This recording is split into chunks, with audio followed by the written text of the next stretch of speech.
జై శ్రీరామ్ అన్న. నాకైతే చాలా సంతోషంగా ఉంది. ఏదైతే సింధూర్ మిషన్ అనేది సక్సెస్ అయినందుకు ఆల్మోస్ట్ ఉగ్రవాదుల స్థావరాల మీద దాడి చేసి 70 మందికి పైగా మట్టు పెట్టింది అనమాట మన ఇండియా.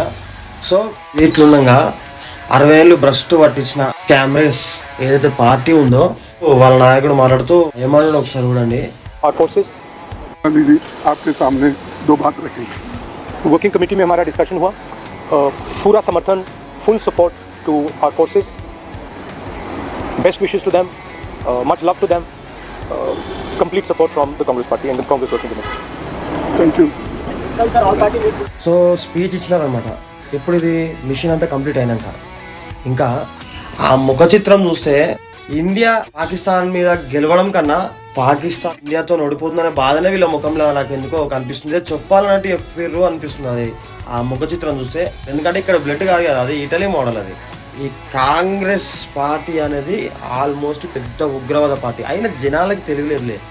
ఇంతగానో అడ్డమైన హామీలు ఇచ్చి అది నెరవేర్చారని తెలుసు, వాళ్ళు అబద్ధాలే చెప్తారని తెలుసు, A to Z స్కామ్లు ఉన్నాయని తెలుసు. కానీ ఆ కాంగ్రెస్ పార్టీ ఓట్లు వేసిన ఎంత ఎర్రిపోవో ఆ పిచ్చిపోవో ఆ దేవుడికి తెలవాలి. అందరికీ జై శ్రీరామ్ అన్న మరొకసారి.